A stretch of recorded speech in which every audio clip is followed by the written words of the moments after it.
plus tard di ginnaaw loolu dañuy daal di yegsiwaat si mbiru ki nga xam ne que moo di Moustapha Ba du côté de la régie avec la sortie justement de Maître El Hadji Diouf. Arfan Maître El Hadji Diouf nee na nag famille bi mi ngi interpellé li nga xam ne que moo di le procureur nga pour mu daal di war a mën a li nga xam ne que moo di jël ay matukaayam si ki nga xam ne que moo di Moustapha Ba.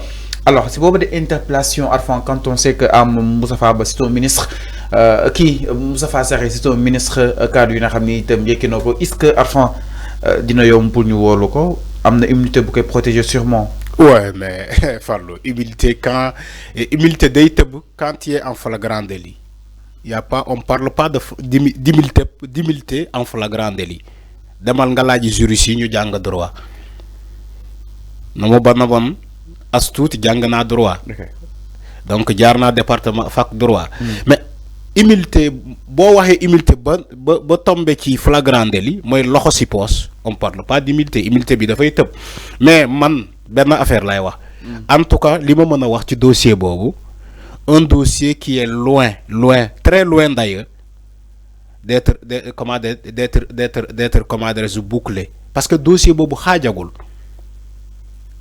Le dossier Mamadou Moustapha Ba qui était ancien ministre des Finances enquête yi ba léegi ñu ngi en cours parce que ñi sàkku pour ñu leeral mbir moomu dañoo bëri c'est pas Maître El Hadji Diouf seulement c'est pas la famille seulement mais tout le monde ñëpp a sàkku pour ñu leeral faatu ancien ministre boobu dégg naa seen Madiambal Diagne bind na nee na les propos de Moustapha Ndiak Sarré dafay en témoigner ni que France pays bu mu Moustapha Ba gaaño ñoom ils ont décidé voilà de fermer les yeux sur un meurtre Madiambal Diagne l'a dit. Donc maanaam ñu ni daal ñu koy politiser instant bi. C'est comme ça. L'opposition il a prêté le flanc à l'opposition.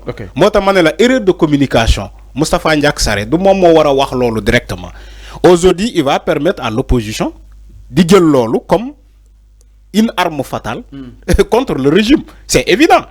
On est dans l'espace politique. Si personne n'a droit à l'erreur, surtout qu'on est au pouvoir, surtout le communicant direct, quand tu es au pouvoir, tu n'as pas droit à l'erreur. Parce que la moindre détail, l'opposition va utiliser ça contre toi. C'est ce qui se passe aujourd'hui. Moustapha Ndiak Sarré, joxe na bal, génn na bal ci gémminam. Aujourd'hui, l'opposition va profiter ci lu mu wax pour servir d'une arme contre le régime. Regarde les gens qui disent aujourd'hui oui procureur war na autosaisir woo Moustapha Ndiak Sarré déglu ko c'est tout à fait normal parce que moom moo prêter le flanc à l'opposition moom moo jox information wala moom moo jox opposition lu mu mën a xeexee le régime wala lu mu mën a attaquer le régime. C'est une erreur de communication. Il faut l'assumer. Maintenant, il va falloir l'assumer. Il faut l'assumer. En politique, on dit les moindres erreurs se payent cash. En politique, tu fais des erreurs qui se payent cash. Oui. Mais enfin, ni koy layal que ni si li nga xam ne que moo di communiquer procureur bi sukkandiku tout en disant que cette mort n'était pas naturelle moral mu daal di jàpp ni il a été wala kon Moustapha Ba a été tué là itam ba jàng si la def. Ouais, mais ouais, d'accord. Xam nga tu peux vouloir le défendre. Mais même quand il a dit, il n'a pas dit selon le procureur. Il a dit Moustapha Ba, il a été tué de manière atroce. Voilà. Mais quand peut-être Boudé waxoon ni que selon procureur bi lu mu waxoon ni que des gaañu Moustapha Ba nekkuloon dee bu naturel, là les gens auraient compris ni que il a paraphrasé le procureur. Mais moom Moustapha Ndiak Sarré waxul dara wax procureur dafa wax directement il a été tué. Donc loolu c'est des erreurs en politique. On fait pas ces erreurs là. C'est comme si politique yow tu es dans la surface de réparation, l'opposition est dans la surface de réparation pour marquer dans tes buts, yow nga tacler ko def penalty. Voilà, arbitre siffle penalty, il marque le but. C'est ce que Moustapha Ndiak Sarré a fait. il a taclé en pleine surface de réparation. Maintenant, c'est un penalty. C'est un penalty. Il faut éviter ces genres d'erreurs. Encore une fois. Surtout le porte-parole. Quand même, Fallou. Le porte-parole qui fait ces genres d'erreurs de communication. Quand même. Alors, franchement, tu ne peux pas le défendre. Parce que wahana wahom ba paré. Alors la famille aussi de Moussa Faba, ñom ñi ngi réagir défunt ministre des finances et du budget ñom nak ñi ngi réclamer l'audition de Moustapha Sarré, le ministre porte-parole du gouvernement. ñom japp né il doit être immédiatement entendu dans le cadre de l'enquête ouverte suite à la disparition de l'ancien ministre des finances. Demande ses avocats dans un communiqué bo xamni tam ñom def nañ ko Maître El Hadji Diouf et compagnie, c'est-à-dire leurs avocats aussi ñi nek pour daal saisir li nga xam ne que mu di yoon ak wala yoon à ce que bu ñu daal déglu ki nga xam ne que mu di Moustapha Ndiaye Sarré jëm si wàllu woowu noonu. Donc kaddu yi nga xam tamit ki woon ko ni ki nga xam ne que mu di Moustapha Ba a été tué dans des conditions troubles. C'était lors d'une journée de réflexion organisée par les jeunesses patriotiques du Sénégal de Mbawa. Ça sorti nak ñu bëri daal di koy condamné si kaddu yi nga xam ni itam yëkki na ko jëm si wàllu wi. Alors avant aussi donc bonne lecture ngay def ci communication bi nga xamni itam le pouvoir mu koy mener concrètement à fond. Oui, une communication à revoir peut-être. Non, il va falloir corriger beaucoup de choses. C'est vrai que l'erreur est humaine, mais il va falloir corriger la communication. Parce qu'il y a tellement d'erreurs. Parfois, on voit même des erreurs manifestes. On voit des erreurs. C'est vrai que l'erreur est humaine. Parfois, et tu es emporté par la fougue. Je sais que Moustapha Ndiaye Sarré, il était tellement comment dire, mécontent qui le rapport de la Cour des comptes. Parce que même de la reddition des comptes, le rapport qui a été fait par la Cour des comptes, la falsification des chiffres, affaire yobale ko ba mu mer, mu agité. Il a parlé sur l'effet de l'agitation.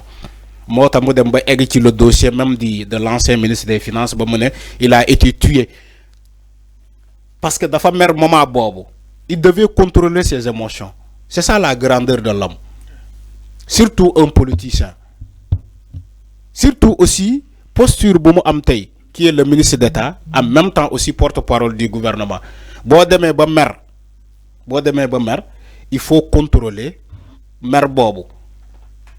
Maintenant, vous faites que ay nit ñoko ray, de toute façon enquête ba ngi fi. De toute façon enquête ba ngi fi. Ñu ngi continuer enquête yi. Bu fekkee Moustapha Ba a été tué, du yow Moustapha Ndiaye Sarré yow yaa ko war a wax. Da nga war a contrôler say émotion. Donc comme ni ko Madiaba Diagne waxee li mën a dem ba weesu Sénégal sax parce que vu que France le génne àddina donc ça concerne tout le monde. Mais enquête bi yemul Sénégal. Enquête bi yemul Sénégal. Enquête bi mu ngi ba France. Parce qu'il y a des thèses qui ont été données, des thèses, beaucoup de thèses. Qui n'est pas oui, qui n'est pas oui. Il y a des choses qui se disent tellement qui décès Moustapha Ba. Il y a beaucoup de thèses. Mon waral ni que il faut que nous enquête pour am l'union l'air pour justice bi am lo colère qui décès l'ancien ministre des Finances. Mota jarul wax yenni. Il faut contrôler ses émotions. Maintenant, Fallo, li may ñaan ñi c'est une affaire tellement sensible. Parce que la personne dont on parle, dafa génn àddina. Opposition bi, c'est vrai que c'est bel et bien, c'est beau de faire de la politique, mais waa ngir yàlla bu leen politiser, parce que non, il faut qu'on se dise par la vérité. Opposition bi li ma gis ni seen posture yi, li ngir yàlla day jàmbur la. Moustapha Ndiaye Sarré, c'est vrai que waxna li te waru ko wax, maintenant bu len jël lolu diko politiser à longueur de journée. Nañu étouffer lolu dem ci lenen. De toute façon, procureur su naré wo Moustapha Ndiaye Sarré dina ko wo. Légui nañu ñi baye dossier bobu dem ci ay dossiers yu majeur yu essentiel yo xamanté dinañ amal njëriñ askan wi. Lolu lay ñaan ñi. Mais dinañ jël ay wax Moustapha Ndiaye Sarré diko politiser pendant des jours. Te ki ñuy waxal ci dossier bobu dafa génn aduna, il n'est plus là. Moo dama ne la c'est une chose tellement sensible. Nañ ko bàyyi mu reposer en paix. Maintenant bu fekkee am na ay enquête ñàkkul comment dirais-je, la justice continue cette enquête là menée pour xam élucider sénégalais ci la mort de l'ancien ministre. Nañu bàyyi polémique bi. Alors sénégalais dafa bëgg polémique trop. Nañu bàyyi polémique bi. Alors ñu jàll ci leneen. lu 10 la. Mais lu 10 la. Mais am nañu yoon. Wa lu 10 la Arfan. Wa lu 10. On a une justice. Bàyyi rek nak. Wa nañ ko bàyyi justice bi. Su fekkee ni côté bële la. Né ñu ko bàyyi. Fallo. Su fekkee côté bii da nga né dañ ko toog. Déedéet. Man lan laa wax. C'est clair. Nee na de toute façon.